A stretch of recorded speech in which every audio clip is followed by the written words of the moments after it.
بسم اللہ الرحمن الرحیم۔ اللہ کے نام سے جو بڑا مہربان نہایت رحم والا ہے۔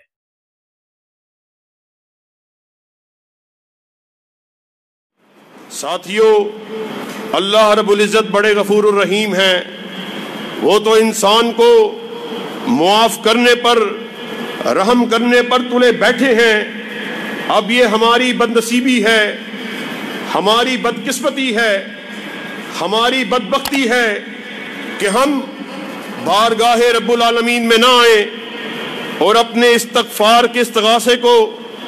اس کی بارگاہ میں نہ دائر کریں۔ پھر جانیے، یقین مانیے، پھر یہ ہماری بدبختی ہے۔ اللہ رب العزت تو آسمان عالم سے ندا دے رہے، انما التوبۃ علی اللہ للذین یعملون السوء بجہالۃ۔ یہ اللہ کے اوپر لازم ہے کہ جو شخص توبہ کو کر لے، پھر یہ اللہ نے اپنے ذمے اس بات کو لازم قرار دے دیا ہے کہ کوئی غلطی کرنے کے بعد، کوئی خطا کرنے کے بعد وہ توبہ کو بجا لائے۔ یہ اللہ نے اگر وہ اپنے اوپر اس بات کو لازم نہ کرے تو ہم کیا کر سکتے ہیں؟ لیکن اللہ رب العزت آسمان عالم سے اس ندا کو دے رہے کہ یہ اللہ پر لازم ہے، کوئی غلطی کرنے والا، کوئی خطا کو کرنے والا پھر اللہ کی بارگاہ میں آئے، اپنے گناہوں کی معافی کو طلب کرے، یہ اللہ پر لازم ہے کہ اس کے گناہوں کو معاف فرما دے۔ کائنات حضرت محمد الرسول اللہ صلی اللہ علیہ وسلم ارشاد فرماتے ہیں کہ رات کے وقت،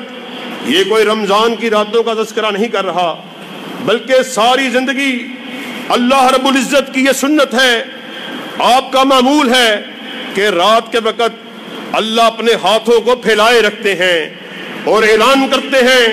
کہ آؤ دن میں گناہوں کو کرنے والوں،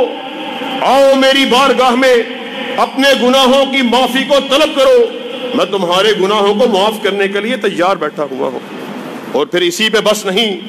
آقا کائنات نے ارشاد فرمایا، پھر سارا دن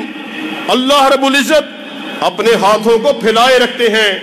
کہ آؤ راتوں کی تنہائیوں میں گناہوں کو کرنے والوں، آؤ میری بارگاہ میں آؤ، اپنے گناہوں کے بارے میں معافی کو طلب کرو تاکہ میں تمہارے گناہوں کو معاف کر دوں۔ حضرات، میں آپ کے سامنے آقا کائنات کے بیان کو آپ کے سامنے رکھ رہا۔ آقا کائنات نے ارشاد فرمایا،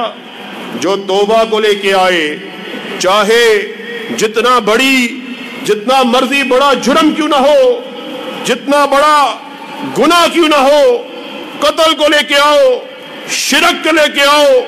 زنا کو لے کے آؤ، چوری کو لے کے آؤ، جھوٹ کو لے کے آؤ، اللہ کی بارگاہ میں اپنے گناہ کا اعتراف کرو، اس پر نادم ہو، استغفار کے استغاثے کو دائر کرو، اللہ نہ صرف تمہارے گناہوں کو معاف کر دیں گے بلکہ ان کو نیکیوں کے ساتھ تبدیل کر دیں گے۔ اور امام بزار رحمت اللہ علیہ نے حضرت ابو طویل شطب الممدود رضی اللہ تعالیٰ عنہ کے واقعے کو نقل کیا۔ حضرت ابو طویل رضی اللہ تعالیٰ عنہ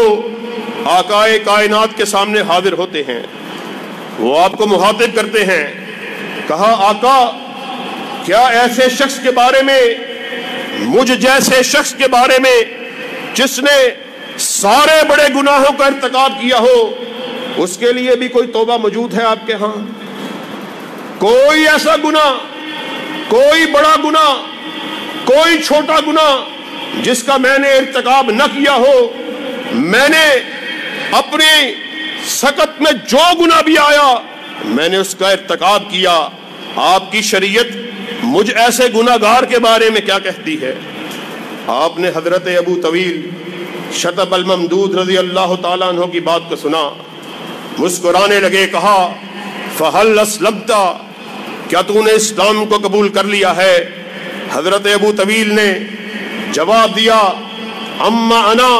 فَأَشْهَدُ أَن لَا إِلَٰهَ إِلَّا اللَّهُ وَأَنَّكَ رَسُولُ اللَّهُ، جہاں تلک میری بات ہے